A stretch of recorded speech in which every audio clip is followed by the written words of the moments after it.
तो दोस्तों आज हो गई है 25 दिसंबर और जो बड़ी खबरें हैं, मुख्य समाचार हैं, एक एक करके चलेंगे। तमाम बेहद बड़ी अपडेट्स आप तक आगे इसी वीडियो के माध्यम से पहुंचाएंगे, इसलिए लगातार हमारे साथ आगे इसी वीडियो में बने रहिएगा।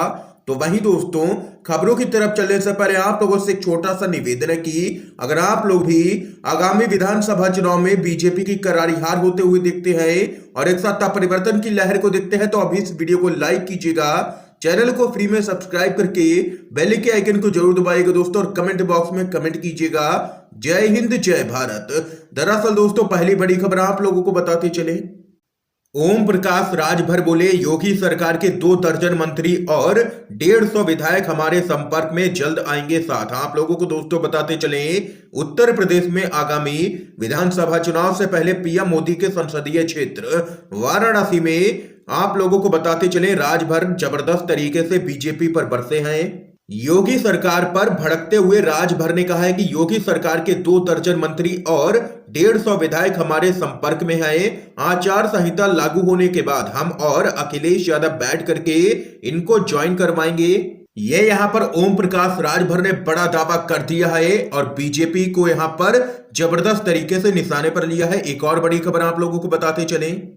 बड़ी खबर दोस्तों सामने निकल के आ रही है, बीजेपी यूपी विधानसभा चुनाव से भाग रही है। चुनाव टालने की बड़ी साजिश रची जा रही है। आप लोगों को बताते चले क्या कुछ है पूरा मामला। यूपी में मोदी मैजिक और चाणक्य कहे जाने वाले अमित शाह की सारी तरकीबें और तब्दीलें नाकाम होती हुई दिखाई पड़ रही हैं। ओमाइक्रॉन तो चारों तरफ फैल रहा है। इलाहाबाद हाई कोर्ट की टिप्पणी के बाद जो घटनाक्रम सामने आ रहा है, उससे संकेत मिल रहे हैं कि बीजेपी मुख्य रूप से यूपी में विधानसभा चुनाव का सामना नहीं करना चाहती है। दरअसल दोस्तों, आप लोगों को बताते चलें, इलाहाबाद हाई कोर्ट के जस्टिस शेखर कुमार यादव ने एक याचिका पर सुनवाई करते हुए चुनाव आयोग और पीएम मोदी से अपील कर डाली कि चुनाव कुछ दिनों के लिए टाल दिए जाए, रैलियों पर रोक लगा दी जाए। और वहीं जज साहब की टिप्पणी से अंदाजा लगाना मुश्किल नहीं है, फिर भी अदालत की गरिमा सर्वोच्च है, इसलिए उसकी टिप्पणी पर टिप्पणी नहीं, लेकिन यह टिप्पणी सरकार की मदद चुनाव टालने में यहां पर कर सकती है। और ऐसा पहली बार नहीं है जब देश में कोरोना फैल रहा हो और विधानसभा के चुनाव हो। इससे पहले भी असम में चुनाव कराया गया, पश्चिम बंगाल में भी, तमिलनाडु के अंदर, केरल के अंदर, बिहार के अंदर भी विधानसभा का चुनाव हुआ। जब कोरोना चरम पर था तब भी वहां पर चुनाव कराया गया। लेकिन यहां पर रिपोर्ट के माध्यम से खुलासा हो रहा है कि बीजेपी यूपी विधानसभा चुनाव अभी कराने के मूड में दिखाई नहीं पड़ रही है और यूपी का विधानसभा चुनाव टाला जा सकता है, क्योंकि बीजेपी को अपनी हार यहां पर निश्चित नजर आ रही है और बड़ी साजिश रची जा रही है यूपी विधानसभा चुनाव को लेकर के। क्योंकि बीजेपी जानती है कि अगर यूपी के अंदर वह हारी तो 2024 की सत्ता से भी बेदखल हो सकती है भाजपा। इस खबर पे आप लोगों की क्या कुछ राय है, जरूर बता सकते हैं कमेंट बॉक्स में। अगली बड़ी खबर आप लोगों को बताते चलें। हरिद्वार हेड कॉन्क्लेव का सुप्रीम कोर्ट खुद ले संज्ञान, यूएपीए के तहत दर्ज हो भड़काऊ भाषण देने वालों पर मुकदमा। आप लोगों को बताते चले, हरिद्वार हेड कॉन्क्लेव के वीडियो वायरल होने और देश दुनिया में इसकी निंदा आलोचना के बीच ही सुप्रीम कोर्ट के वरिष्ठ वकील प्रशांत भूषण ने सुप्रीम कोर्ट से अपील की है कि वह इस घटना का संज्ञान लेकर के कार्रवाई करे। इस कॉन्क्लेव में हिंदू संतों ने बेहद ही आपत्तिजनक और भड़काऊ भाषण दिए, जिनमें बीजेपी के नेता भी शामिल थे, जिसमें समुदाय विशेष के खिलाफ हथियार उठाने और उन पर हमले करने का आह्वान किया गया था और दंगे भड़काने की बड़ी साजिश रची जा रही है इन लोगों की तरफ से। इसके साथ ही इस कार्यक्रम में वक्ताओं ने मुस्लिमों के नरसंहार का ऐलान किया और लोगों से कॉपी किताब के बजाय हथियार उठाने का आग्रह किया।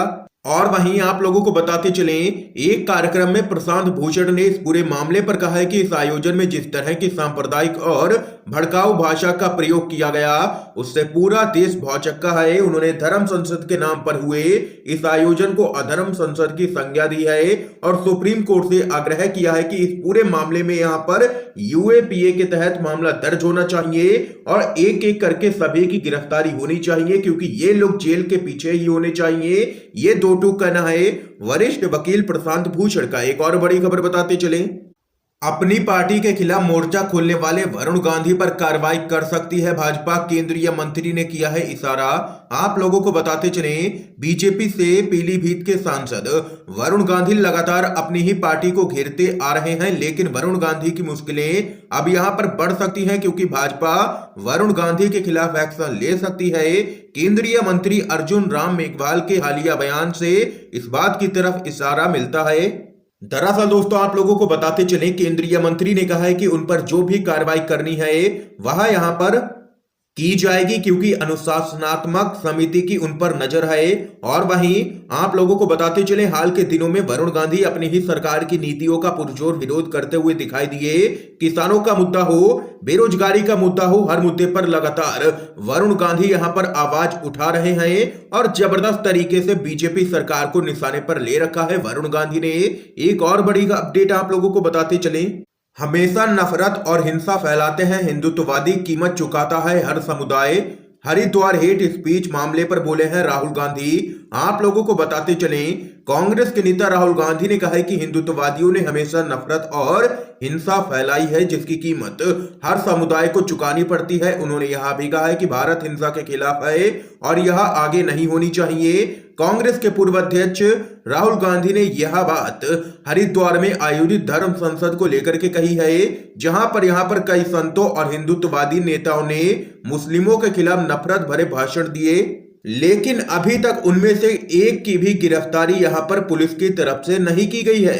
इसके साथ ही एक और अपडेट आप लोगों को बताते चलें, उइगर मुसलमानों के मानवाधिकार हनन पर घिरा है चीन, बाइडेन ने दंडित करने के लिए बिल पर हस्ताक्षर किए। आप लोगों को बताते चलें, अमेरिकी राष्ट्रपति जो बाइडेन ने एक विधेयक पर हस्ताक्षर किया है जिसका उद्देश्य सिनजियांग प्रांत में उइगरों सहित जातीय और धार्मिक अल्पसंख्यकों के खिलाफ मानवाधिकारों के हनन के लिए चीन को दंडित करना है। रिपोर्ट में कहा गया है कि कानून को पिछले सप्ताह सर्वसम्मति से सीनेट ने पारित किया था। यह बिल सिनजियांग से माल के आयात पर प्रतिबंध लगाता है जब तक कि व्यक्ति या कंपनियां यह प्रदर्शित नहीं करती हैं कि सामग्री बिना मजबूर श्रम के बनाई गई थी। एक और बड़ी खबर दोस्तों आप लोगों को बताते चलें, ओवैसी के वीडियो भाषण से छेड़छाड़, अब आया है मूल वीडियो सामने।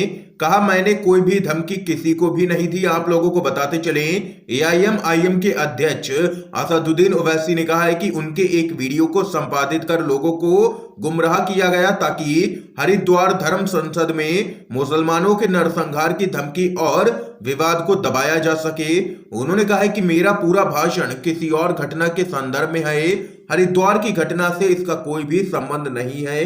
और वहीं इसके साथ ही आल्ट न्यूज समेत तमाम फैक्ट चेकर साइटों ने भी इस बात की पुष्टि कर दी है कि ओवैसी के वीडियो के साथ यहां पर छेड़छाड़ की गई। ओवैसी ने कहा है कि उन्होंने हिंसा भड़काने की किसी को भी कोई भी धमकी नहीं दी और उनका कहना है कि मैंने सिर्फ पुलिस अत्याचार की बात उठाई थी, लेकिन यहां पर वीडियो के साथ छेड़छाड़ की गई और फिर इस वीडियो को वायरल किया गया ताकि यहां पर देख सकते हैं कि हरिद्वार में जो धर्म संसद हुई थी उसमें मुसलमानों के नरसंहार का जो यहां पर धमकी दी गई थी उस मामले को दबाया जा सके, ये यहां पर कहना है ओवैसी का।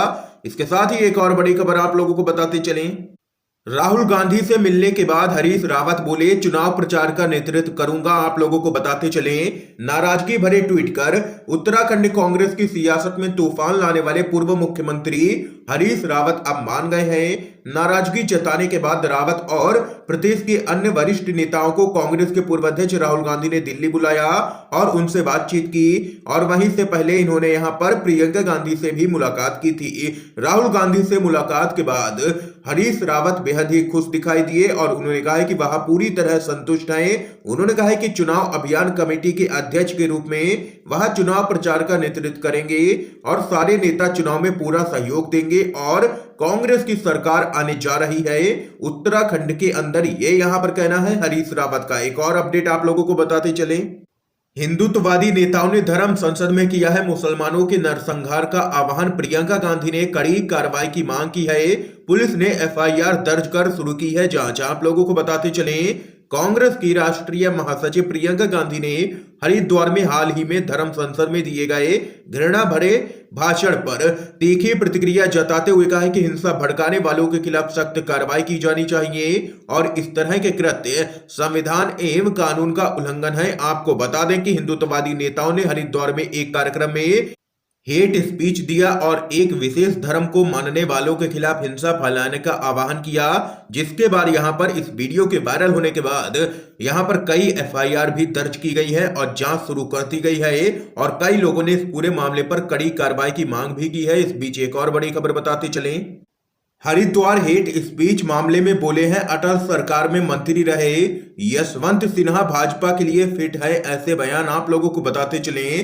पिछले दिनों हरिद्वार में हुए धर्म संसद में दिए गए हेट स्पीच पर विवाद गहराता ही जा रहा है। कार्रवाई की मांग के बीच अटल सरकार में मंत्री रहे यशवंत सिन्हा ने भाजपा पर तंज कसते हुए कहा है कि ये विवादित बयान बीजेपी के लिए फिट है। उन्होंने आगे कहा है कि भाजपा यह सब कुछ यहां पर सत्ता के लिए ही करवा रही है। ये यहां पर जोरदार हमला यशवंत सिन्हा ने बोला है बीजेपी पर। दोस्तों, इस समय की आज की सभी बड़ी खबरें थी जो हमने आप लोगों तक पहुंचाई हैं UNVDB के माध्यम से। अगर आप लोगों को ये वीडियो पसंद आया हो तो इस वीडियो को लाइक कीजिएगा, ज्यादा से ज्यादा इस वीडियो को शेयर कीजिएगा ताकि आप सभी के दोस्त भी मुख्य समाचारों को जान सकें। वीडियो देखने के लिए दोस्तों आप सभी का बहुत बहुत धन्यवाद। जय हिंद, जय भारत।